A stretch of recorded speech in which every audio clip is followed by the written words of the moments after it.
ഇന്ന് കുട്ടികൾക്ക് സ്കൂളില്ലാത്തൊരു ദിവസമാണ് കേട്ടോ. അപ്പം ഞാൻ കുറച്ച് ലേറ്റായിട്ടാണ് എണീറ്റിട്ടുള്ളത്. പിന്നെ ദോശമാവ് അരച്ച് വെച്ചിട്ടുണ്ടായിരുന്നു കേട്ടോ. അപ്പോൾ ഫസ്റ്റ് തന്നെ ഇഡ്ഡലി ഉണ്ടാക്കി പിന്നെയാണ് ചോറ് വെക്കാൻ പോയത് കേട്ടോ. അല്ലെങ്കിൽ ആദ്യം ചോറാണ് വെക്കാറ്, പിന്നെയാണ് ബ്രേക്ക്ഫാസ്റ്റിൻ്റെ കാര്യങ്ങൾ നോക്കാറ്. അപ്പം ഞാൻ ഇന്ന് എന്തായാലും ഇനി ചോറ് വെച്ചാൽ അനിയന് കൊണ്ടുപോകാൻ നേരത്തേക്കാവില്ല. അപ്പം ഞാൻ ഇഡ്ഡലി തന്നെയാണ് ഉണ്ടാക്കി.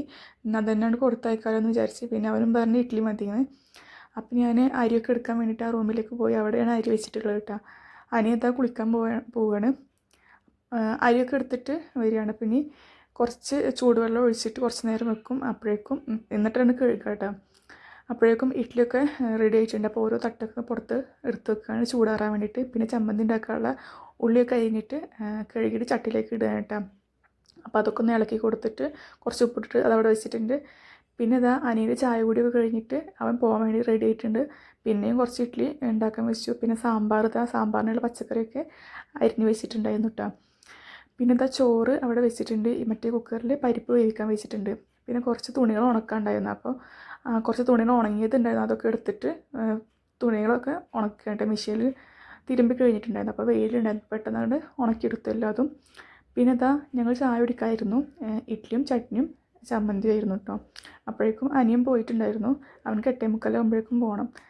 പിന്നെ ഇതാ അനിയത്തിയുണ്ട് ഇവിടെ. അവൾക്കും ഇന്ന് ലീവാണ് കേട്ടോ. ബുധനാഴ്ച ആയിരുന്നു ഇവിടെ നബിദിനത്തിൻ്റെ ലീവ്. നാട്ടിലൊക്കെ ചൊവ്വാഴ്ച ആയിരുന്നല്ലോ. നബിദിനം ബുധനാഴ്ചയാണെന്നാൽ ഇവിടെ എല്ലാവരും നബിദിനം ബുധനാഴ്ച ആയിരുന്നു കേട്ടോ. ഇവിടെ നോമ്പ് പെരുന്നാളൊക്കെ അങ്ങോട്ടും ഇങ്ങോട്ടും മാറുന്നല്ലാതെ നബിദിനത്തിൻ്റെ ദിവസം എങ്ങനെ മാറുന്നതെന്നാണ് മനസ്സിലാവാത്തത്. പിന്നെ ഇതാ അപ്പോഴേക്കും സാമ്പാറൊക്കെ റെഡിയായി വന്നിട്ടുണ്ടായിരുന്നു. തേങ്ങ അരക്കാത്ത സാമ്പാറാണ് കേട്ടോ. അപ്പോൾ അതൊക്കെ റെഡി ആയിട്ടുണ്ടായിരുന്നു. പിന്നെ ചോറ് വെന്തിട്ടുണ്ടായിരുന്നു. ഇനി അതിൻ്റെ വിസിൽ പോയിട്ട് വേണം ഊറ്റിയെടുക്കാൻ. അങ്ങനെ ചോറൊക്കെ പാത്രത്തിലാക്കിയത് 2 പേർക്ക് കൊണ്ടുപോകാനുള്ള ചോറാണ് കേട്ടോ. അപ്പോൾ അങ്ങനെ അരിച്ച് പോയി. പിന്നെ ഇതാ അവളവിടെ അടിച്ച് വരുന്നുണ്ട്. പിന്നെ ഞാൻ അടുക്കളയ്ക്ക് വന്നിട്ട് മാവ് കുറച്ച് ചെറിയ പാത്രത്തിലേക്ക് ആക്കി വെച്ചിട്ട് ഇനി ഫ്രിഡ്ജിലേക്ക് വെക്കണം. പിന്നെ കുറച്ച് പാത്രങ്ങൾ കഴുകാനുണ്ടായിരുന്നു. പാത്രങ്ങൾ കഴുകാനൊക്കെ സിങ്കിലേക്ക് വെച്ചിട്ട് ഞാൻ ആ കൗണ്ടർ ടോപ്പൊക്കെ ഒന്ന് തുടച്ചെടുക്കുകയാണ്, സ്റ്റൗവൊക്കെ. എന്നിട്ടാണ് പാത്രം കഴുകുക കേട്ടോ. പിന്നെ പാത്രം കഴുകി കഴിഞ്ഞിട്ട് നോക്കുമ്പോൾ പിന്നെ അവിടെയൊക്കെ ഒന്ന് ക്ലീനായി കിടക്കുമ്പോൾ കഴുകി കഴിഞ്ഞിട്ട് അവിടെയൊക്കെ നോക്കുമ്പോൾ ഒരു സമാധാനമില്ല. പിന്നെ കുട്ടികൾ ഇപ്പോഴും എണീറ്റിട്ടില്ല കേട്ടോ. അവർ സ്കൂളിലാത്തതുകൊണ്ട് കുറച്ച് ലേറ്റ് ആയിട്ടാണ് ഉറങ്ങിയിട്ടുള്ളത്.